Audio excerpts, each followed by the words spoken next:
आत्ता सरकोलीमध्ये मी माझी वैयक्तिक भेटीगाठी चालू होते आणि अनेक दिवसापासून चालू आहेत.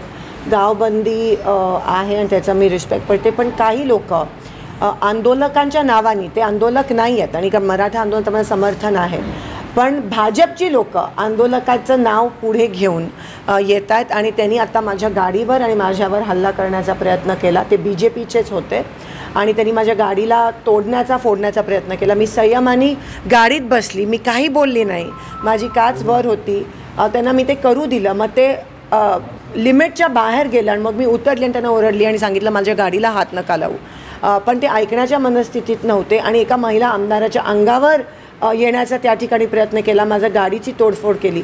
ते आंदोलक नव्हते, पण आंदोलनाचं नाव पुढे घेऊन भाजपची लोक असं करतात, ह्याचा आपण निषेध करूया.